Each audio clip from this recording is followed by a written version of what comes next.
जय श्री हरि। दोस्तों, क्या आपने कभी सोचा है कि यह शरीर जिसे आप अपना मानते हैं, वास्तव में वह आपका है भी या नहीं? स्वामी प्रेमानंद जी महाराज के इस अद्भुत प्रवचन में हमें जानने को मिलेगा जो आपकी सोच को नई दिशा देगा। महाराज जी न केवल यह समझाएंगे कि यह शरीर क्या है और इसका असली उद्देश्य क्या है, बल्कि यह भी बताएंगे कि इसे प्रभु की सेवा और आध्यात्मिक उन्नति के लिए कैसे उपयोग किया जाए। स्वामी प्रेमानंद जी महाराज के शब्द केवल प्रवचन नहीं, बल्कि आत्मा को झकझोरने वाला एक मार्गदर्शन है। जो भी इस गहन सत्य को समझेगा वह न केवल अपनी आध्यात्मिक यात्रा में आगे बढ़ेगा, बल्कि जीवन के हर पहलू में आनंद और शांति का अनुभव करेगा। महाराज जी के इन दिव्य वचनों को सुने और जाने कि प्रभु के सच्चे भक्त के जीवन का मार्ग क्या होना चाहिए। इस वीडियो को अंत तक ज़रूर देखें, क्योंकि यही आपके जीवन में बदलाव ला सकता है। ये मानव देह प्रमाद में स्थित होकर के भोगों में सुख बुद्धि करके अपने समय को व्यर्थ नष्ट करने के लिए नहीं है। ये बात समझ में आ जाए तो जीवन सार्थक हो जाए। श्रीपाद प्रबोधानंद जी महाराज कह रहे हैं, एतत् कुत्सित मस्तिमांस रचितम वीणमूत्र पूयादिभिः पूर्ण दृष्टनि नष्ट मिंद्रिय गणा मर्देन नित्यार्धितम आधिव्याधि सता विभूत मनुषम कामादिदाहाकुलम देहम तिष्ठतु यातु वा हरिरसै त्वं नंद वृंदावने। हे भाई, एतत् कुत्सित मस्तिमांस रचितम विणमूत्र पूयादिभिः, ये जो तुम्हारा शरीर है ये तुम नहीं हो। पहली बात तो ये समझो, ये शरीर पंचभूतों से बना हुआ है, इसमें मलमूत्र भरा हुआ है, मूत्राशय मलाशय, और ये कोई खास नहीं, एक क्षण में नष्ट हो जाने वाला है। और इसमें बहुत से रोग छुपे हुए हैं, आधि व्याधि। पूर्ण दृष्टनि नष्ट मिंद्रिय गणा मर्देन नित्यार्धितम। और ऐसे शरीर को पाकर के जो इंद्रियों को छूट दे दी कि मनमानी भोग भोगो, पापाचरण करो, अपना सर्वनाश कर लिया। इस शरीर से हमें दिव्य भाव देह प्राप्त करना है। इस शरीर से ऐसी साधना करनी कि अब हमारा जन्म इस मृत्यु लोक में ना हो। इस शरीर से ऐसी साधना करनी कि हमें श्री भगवान का सानिध्य मिल जाए, हम वहीं से बिछुड़े हैं और वहीं पहुंच जाए। पर ये अज्ञान कि विषय भोगों में सुख है, नाना प्रकार की चिंताएं, शोक, व्यर्थ की कल्पना, व्यर्थ का चिंतन करते करते पूरा जीवन नष्ट कर देता है। देहम तिष्ठतु यातु वा हरिरसै त्वं नंद वृंदावने। यदि तुम ऐसा कर सको तो तुम्हें परम लाभ मिल जाए। संसार के कार्यों से 2-4 दिन के लिए ही निवृत्त होकर वृंदावन आ जाओ, बैठकर सत्संग सुनो, रजरानी का शरीर पर लेप करो, यमुना रस रानी के पास बैठकर कीर्तन करो। शरीर स्वस्थ है तो वृंदावन की परिक्रमा लगाओ, यहाँ के भगवत स्वरूपों का दर्शन करो जो साक्षात स्वयं प्रकट हुए हैं। श्री बांके बिहारी लाल, श्री राधा वल्लभ लाल, श्री राधा रमन लाल, श्री राधा गोविंद देव जी, श्री राधा दामोदर देव जी, सब प्रभु के सच्चिदानंद बपू हैं। पैरों से चल चल करके जाओ तो तुम्हारे पाप नष्ट होंगे। जब श्री भगवान के लिए एक एक कदम चला जाता है वो यज्ञों के समान होता है। जब प्रभु के दर्शन करने जाओ तो केवल प्रभु के दर्शन करो, आसपास नहीं। प्रभु के दर्शन करने की पद्धति, सर नीचे किए हुए मंदिर में जाओ और सर ऊंचा करो तो सामने ठाकुर जी, बस उनमें नेत्र मिलाओ, नख सिखलो, अंग अंग माधुरी का पान करो। चरणों से लेकर के मुकुट तक, मुकुट से लेकर चरणों तक बार बार नेत्रों में बसाओ, बंद करो, फिर ध्यान में देखो वही रूप आ रहा है कि नहीं, फिर देखो, फिर आंख मूंद लो, फिर देखो। जब मन भर जाए कि अब क्षमता नहीं रही दर्शन करने की तो नेत्र नीचे करो, मंदिर के बाहर हो जाओ। मंदिर में प्रणाम नमस्कार बातचीत एक दूसरे से हंसी मजाक ये सब कुछ नहीं। मंदिर में देखना कि अरे वो क्या कर रहे हैं, वो क्या कर, ये सब अपराध वृत्ति है। नेत्र नीचे किए, सीधे मंदिर गए, प्रभु के दर्शन किए, फिर नेत्र नीचे किए, अपने निवास स्थान आ गए। यदि ऐसा वृंदावन में ऐसा कर सको और कहीं ऐसा सौभाग्य हो कि आजीवन के लिए वृंदावन वास ले ले, तो कह रहे हैं हरि रसहा तुम नंद, तुम हरि के आनंद में आनंदित होकर रस में डूब जाओगे। वृंदावन ऐसी कृपा कर देगा, प्रगट कृपा स्वरूप वृंदावन विराजमान है। कोटि कल्पतरु कोटि कामधेनु वृंदावन की समानता नहीं कर सकते, रज की समानता नहीं कर सकते, लता की समानता नहीं कर सकते।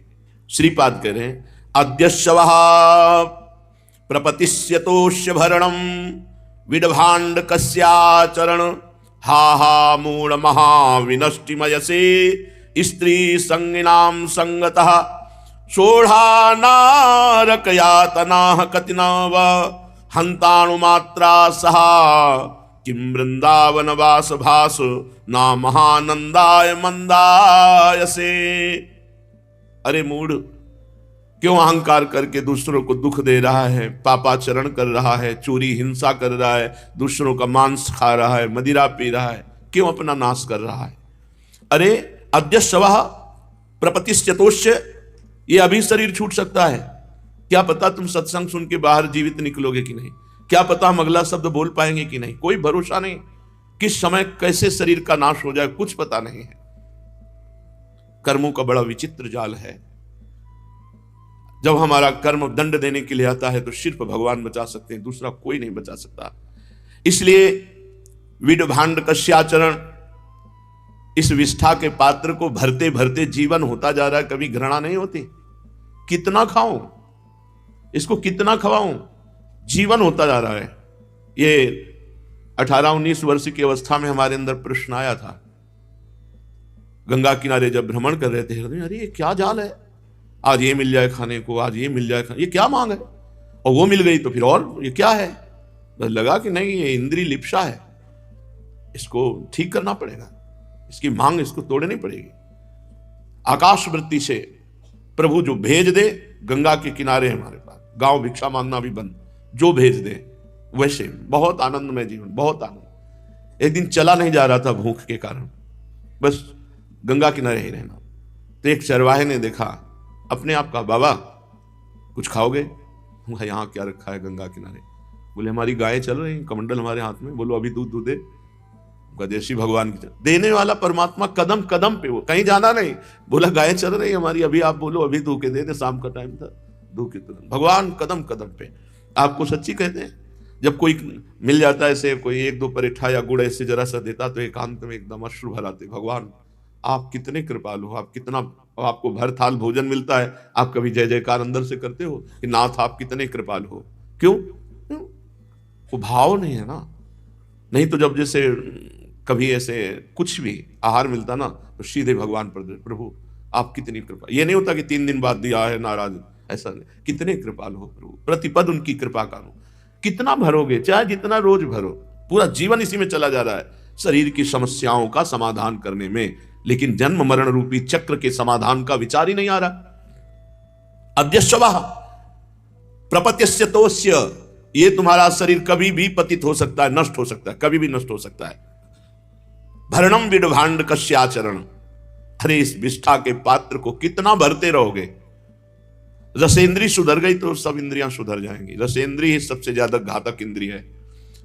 9 इंद्रियां विजेता है, 1 इंद्री परास्त किए रसेंद्री तो वो हार जाएगा, और 1 इंद्री जीत गया रसेंद्री तो 9 इंद्रियां उसके वश में हो जाएंगी। 5 कर्मेंद्रिय और 5 ज्ञानेंद्रियों में ये सर्वश्रेष्ठ प्रधान इंद्रिय है रसेंद्री। ये महाविनाशकारी है, महाविनाशकारी। जितनी चटोरापन होगा उतने इंद्रियों में विषय विलासिता होगी। बहुत गंभीर होना चाहिए, खान पान में बहुत संयम रखना चाहिए। बार बार परेशाने वाला तो भोजन हमें लगता है साधक के लिए तो ठीक नहीं है। साधक को एक बार रखवा लेना चाहिए।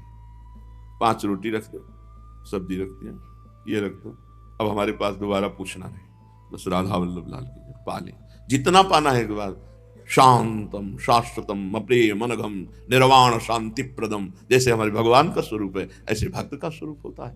कितना भरोगे, कितना भरोगे?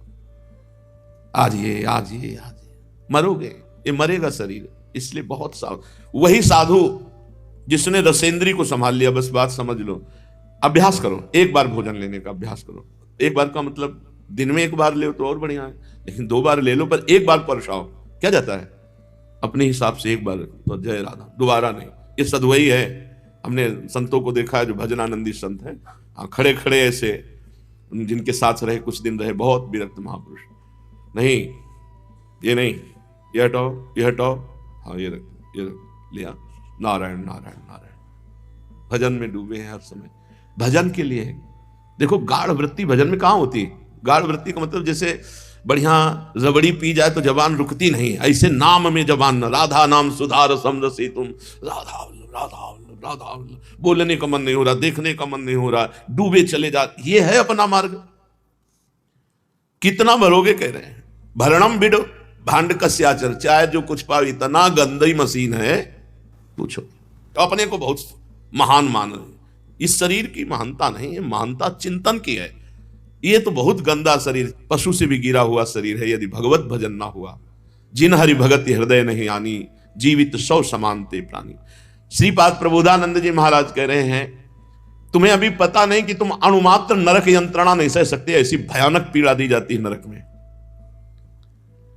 एक दृश्य कल दिखाया कि देखो आप उपदेश देते हो, तो दिखाया एक ट्रक का एक्सीडेंट हुआ, आग लग गई और वो ड्राइवर चीख रहा है जिंदा, और जिंदा जल रहा है। अब वैसे फंस गया, निकल सकता नहीं, बड़ा ट्रक, निकलने की कोई चांस, मतलब 5 मिनट तक उसकी चीख चलती रही, जिंदा ऐसे चलता है। यह है कर्म का फल। अवश्य में वो भोक्तव्यम कृतम कर्म, जो कर्म करोगे वो भोगना पड़ेगा। किसी भी जीव को दंड दिया, जानबूझकर तुमने दुख दिया, वो कई गुना बढ़कर आपको दुख दे। लोग हाहाकार कर रहे हैं आसपास, लेकिन वो ऊंचे पे बैठा जल रहा है और उसके निकालने कोई उपाय नहीं, वो हाथ ऐसे पटक रहा है। मार विकलता हुई हमें देख करके कि भगवान कितना भारी दंड, जिंदा आदमी जल रहा है। और ऐसी एक घटनाएं नहीं, सैकड़ों घटनाएं। तो वो कौन है? जो हमारे पूर्व के ऐसे कर्म बिगड़ गए। श्रीपाद कह रहे हैं, नरक यंत्रणा अणुमात्र नहीं सह सकते, इतनी भयानक होती है। तो नरक तो बात जाने दो, यही मृत्यु लोक में देखो, अब पता नहीं कौन सा अंग में कौन सी सरिया, उसके कौन सा लोहा घुसा जिससे वो निकल नहीं सकता। अब वो चीख रहा है और आग की लपट उसको जलाती चली जाए, जिंदा आदमी जल रहा है। जरा थोड़ा विचार करो कितना भयानक कष्ट होगा। श्रीपाद कह रहे हैं, इतने पर भी तू भगवत भजन नहीं कर रहा, तुझे डर नहीं लग रहा। बड़े तार्किक लोग होते हैं। लोग कहते हैं कि यदि हम मांस नहीं खाएंगे तो जीव बहुत बढ़ जाएंगे सृष्टि में, बहुत बढ़ जाएंगे सृष्टि में। अरे भगवान का ये जिम्मेवारी है, सृष्टि की रचना, सृष्टि का पालन और सृष्टि का लय, ये तीनों भगवान की जिम्मेवारी है। आप मनुष्य शरीर में आए हो, आपको जैसी रहनी से कहा गया है, शास्त्र कहता है वैसे रहो और निकल जाओ इस संसार समुद्र से, पार हो जाओ। पर ये बुद्धि भ्रष्ट है, इसलिए समझ में नहीं आती। कह रहे हैं ये महा आनंद प्राप्त करा देने वाला भी मनुष्य शरीर है। यदि तुम नाम जप करने लगे, दूसरों का उपकार करने लगे, किसी को दुख नहीं दिया, तो भगवान तुम्हें महा आनंद प्रदान करेंगे। स्त्री भी के नवसीकृता त्रिजगति प्रायो यशोत्लिप्सवो दृश्यन्ते विषया स्पृशोपि पतिता संगान महान्तोपि बुद्धैवं प्रतिबोद्धुमिच्छसि न चेत् स्वार्थम करस्थम तत्राह अहर्निशम प्रमत्त हृदयो वृंदाटवी मावस। त्रिभुवन में ऐसा कौन है जो कामिनी के अधीन न हो गया हो? नारी नयन सर जाहि न लागा। कौन है? वही जिसको भगवान के नेत्र कटाक्ष चित्त को चुराने के लिए चल पड़े, अब उसके हृदय को कोई नहीं चुरा सकता। जिसे भगवान के नयन कटाक्ष का बाण लग गया, अब उसके हृदय को और किसी कटाक्ष की ताकत नहीं है।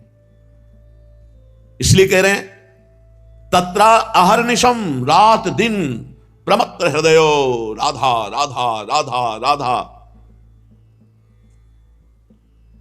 कल किसी ने कहा कि हमें आशीर्वाद दीजिए। क्या? बोले 10 साल से मैं किसी को बहुत प्यार कर रहा हूं और वो मुझे बिल्कुल प्यार नहीं करे, मैं उसके बिना जी नहीं सकता, तो मेरे प्राण बचाओ, आशीर्वाद दो। कहा ये आशीर्वाद संतों से आशीर्वाद, ये आशीर्वाद नहीं मांगा कि 10 साल से कुबुद्धि के द्वारा मैं वासना के जाल में बंधा हूं, ऐसा आशीर्वाद दीजिए कि वासना का जाल नष्ट हो जाए और मैं निर्मम हो जाऊं, मेरी हृदय की आसक्ति प्रभु के। बहुत बुद्धि बलिन। स्त्री भी के न वसी कृतास्त्र जगती, त्रिभुवन में कौन ऐसा है जिसे कामिनी के कटाक्ष ने अपने अधीन न कर लिया हो। प्रायो यशो चिलपसवो, कह रहे हैं कि प्राय देखा जाता है, कौन ऐसा तपस्वी है, कौन ऐसा है जिसके अंदर यश की आकांक्षा ना हो। दृश्यंते विषया स्पृशो पतिताः, कौन ऐसा है जो विषय भोग का समय उपस्थित हो और अपने को रोक ले। बोले अगर ऐसा कह ले तो संगान महांतोपि ही, वो महापुरुष है जो स्त्री के कटाक्ष से ना बिंधा हो पूरे जीवन में, जिसे अपने यश की आकांक्षा ना हुई हो और जो उपस्थित भोगों के संग से अपने को बचा लिया भोगने से। बोले वो कौन हो सकता है? बोले वो केवल महापुरुष हो सकता है। भगवान या भगवान का कोई कारक पुरुष या भगवान की प्राप्ति के लिए व्यथित कोई विरही पुरुष, अन्यथा नहीं। इसलिए बुद्धैवम प्रतिबोधुमिच्छसि न चेत स्वार्थम करस्तम ततो, ये मनुष्य जन्म हाथ में मुक्ति रखी है, बस सावधान हो जाओ। तुम्हारे हाथ में परमार्थ रखा हुआ है, बस चल दो परमार्थ की तरफ। मानव देह से परम पद प्राप्त किया जाता है। इसलिए जागो, मोह की निद्रा से जागो। मोह निशा सब सो अनिहारा, देखे स्वपन अनेक प्रकारा, यही जग जामिनी जागे जोगी, परमारथी प्रपंच वियोगी।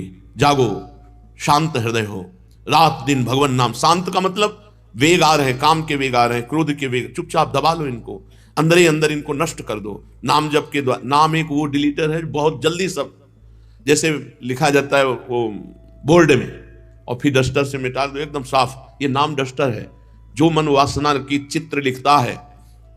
अंदर मन में ही चित्रगुप्त बैठे हुए हैं और वो चित्र सहित गुप्त रूप से हर बात नोट करते रहते हैं, सीसी कैमरे की तरह। वही जन्म जन्मांतर के सब मन में भरे हुए हैं और इसी को डिलीट कर दे तो निर्मल मन हो जाए, और निर्मल मन जन सो मोहि पावा, वो भगवान को प्राप्त कर ले। तो ये जो नाम है ये हर वासना को डिलीट करता है। जितना जपते जाओगे वासनाएं आती जाएंगी जो मन में छुपी हुई हैं, और वो सब डिलीट कर दे। कई बार चर्चा की, अगर नाम जप करते समय वासनाओं के दृश्य आ रहे तो घबराने की जरूरत नहीं, वो तुम्हारे मन को निर्मल कर रहा है नाम। तत्रा आहर निशम, रात दिन जपो, बहुत जल्दी मन को निर्मल करके भगवत प्राप्ति कर लो। वृंदाटवी मावस, और हो सके तो वृंदावन वास करो। एक दिन ही सही, 2 दिन ही सही, 3 दिन ही सही। जिनको सौभाग्य मिला है रात दिन रहने का, तो आहर निश वृंदावन बस के इतनो बड़ो शयान, जुगल चरण के भजन में निमिष न दी जय जान। प्रिया प्रीतम के भजन के बिना एक पलक झपकने का समय भी व्यर्थ न जाए, यही वृंदावन वासी का परम सौभाग्य होगा। और आप 2-3 दिन के लिए आओ तो निरपराध वृत्ति से वृंदावन का सेवन करो। बहुत जल्दी वृंदावन संचित कर्मों को भस्म करके, क्रियमाण को निष्फल करके, प्रारब्ध को निष्प्रभावित करके जीव को परम सुख, परम पद प्रदान करता है। स्वामी प्रेमानंद जी महाराज के इन दिव्य वचनों ने हमें यह समझाया कि यह शरीर केवल एक माध्यम है और इसका सच्चा उद्देश्य प्रभु की सेवा और साधना है। महाराज जी ने हमें मंदिर में दर्शन का सही मार्ग, इंद्रियों को काबू में रखने का महत्व और जो नशा आदि का सेवन से बचने की गहन शिक्षा दी है। अगर इस प्रवचन ने आपके जीवन में कोई नई दृष्टि दी है या आपको प्रेरित किया है तो इस वीडियो को लाइक ज़रूर करें और इसे शेयर करें और अधिक से अधिक भक्तों तक पहुंचाएं। स्वामी प्रेमानंद जी महाराज के और भी प्रेरणादायक प्रवचन सुनने के लिए हमारे चैनल को सब्सक्राइब करें और बेल नोटिफिकेशन ऑन करना ना भूलें। धन्य है वो जो इन दिव्य वचनों को जीवन में अपनाते हैं। प्रभु की कृपा आप पर बनी रहे। जय श्री हरि। राधे राधे।